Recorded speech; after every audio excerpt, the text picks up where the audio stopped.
फडणवीसांनी त्यांच्या कामाबद्दल बोलावं असं आदित्य ठाकरे यांनी म्हटलंय। फडणवीसांना प्रशासन कळत असेल तर त्यावर बोला असं आदित्य ठाकरे म्हणतात। त्यासोबत आदित्य जी आहे तर खरं तर सुरुवातीपासून शेवटपर्यंत अगदी शाखा शाखा फिरलात काय परिस्थिती? निश्चितपणे आम्ही शाखेशाखेत जातो कारण शाखेमध्ये आमचे जे कार्यकर्ते आहेत सेना मनसे राष्ट्रवादीचे हे सगळ्यांची भेटी घेतोय। महत्त्वाची गोष्ट हीच आहे की प्रत्येक आमचा उमेदवार घरोघरी जाण्याचा प्रयत्न करत आहे।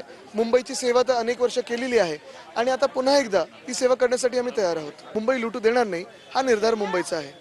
दोघे बंधू एकत्र आले कोणता तीर मारला असं देवेंद्र फडणवीस म्हणाले। आता काय आहे की अन्नमलाईने येऊन काय केलंय हे त्यांना माहिती आहे आणि फडणवीस साहेब गेले 10 वर्ष सत्तेत आहेत, स्वतः गृहमंत्री आहेत आणि बांगलादेशी तेव्हाने आत्ता दिसायला लागलेले आहेत। तुम्ही तुमच्या कामाबद्दल बोला ना। ही निवडणूक गटर वॉटर मीटरची आहे। तुम्हाला जर प्रशासन कळत असेल तर त्याच्यावर बोला। काँग्रेस खासदार इम्रान प्रतापगडींचा ओवेसींवर टीका करतानाचा एक व्हिडिओ। निवडणुका महापालिकेच्या आहेत पण हे पंतप्रधान करण्याविषयी बोलतायत असं प्रतापगडी म्हणाले। पंतप्रधान करण्याविषयी बोलण्याआधी एक आमदार तरी करून दाखवा असं प्रतापगडींनी आव्हान दिलंय। हिजाब घालणारी महिला एक दिवस पंतप्रधान होईल असं वक्तव्य ओवेसी यांनी केलं होतं। हमारी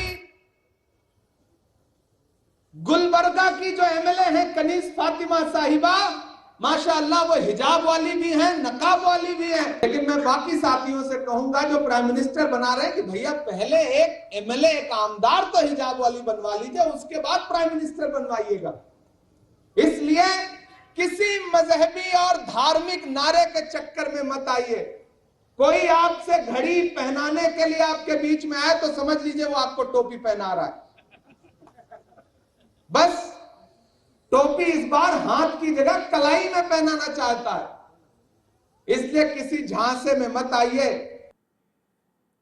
निवडणुकीच्या काळात प्रमाणपत्र वाटणारा पक्ष म्हणजे भाजप असं पटोले यांनी म्हटलं। राज्यातील जनतेला भाजपचा खरा चेहरा कळालाय असं पटोले यांनी म्हटलंय। राज्य सरकार प्रत्येक स्तरावर लाडक्या बहिणींचा अपमान करतंय असंही पटोले म्हणतात। हे कोण प्रमाणपत्र देणारी बीजेपी आहे की कोण हिंदू आहे, कोण मुसलमान आहे, कोण हे आहे? आणि म्हणून मला असं वाटतं की तुम्ही जे पाप केलेलं आहे गेल्या 12 वर्षात सत्तेमध्ये, मग नरेंद्र मोदी सरकार असो की फडणवीस सरकार असो, यांनी जे पाप केलेले आहे ते पाप लपवण्यासाठी तुम्ही धार्मिक तेढ निर्माण करून या पद्धतीनं तुम्ही आपले पाप लपवत असाल तर हे महाराष्ट्रातली जनता एवढी खुडी राहिलेली नाही। महाराष्ट्राच्या जनतेला आता भाजपचा असली चेहरा समजलेला आहे। काँग्रेसवाले बदमाश लाडक्या बहिणींविरोधात आहेत असं अनिल बोंडेंनी म्हटलंय। मत मागायला आल्यास त्यांना सोटे मारा असंही अनिल बोंडे म्हणतात। डबल ढोलकी वाजवणाऱ्यांना बाहेर करा असं अनिल बोंडेंनी म्हटलंय। मुस्लिम महापौर अमरावतीत चालणार नाही असंही अनिल बोंडे म्हणाले। दोन जण आहे काँग्रेसचे, ते दोन जण मागायला आलेला मत तर जरा सोटे देऊन हाणात येईल। खरंच सांगतो सोटे देऊन हाणा। हे बदमाश काँग्रेसवाले कसे आहे, हे बहिणीच्याही विरोधात आहे। त्यांनी म्हटलं की मकर संक्रांतीच्या अगोदर पैसे टाकू नका, निवडणूक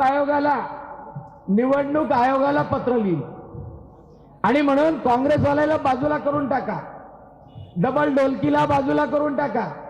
ची गोष्ट राष्ट्रवादी अजित पवार आहे का इथं उभे आहे?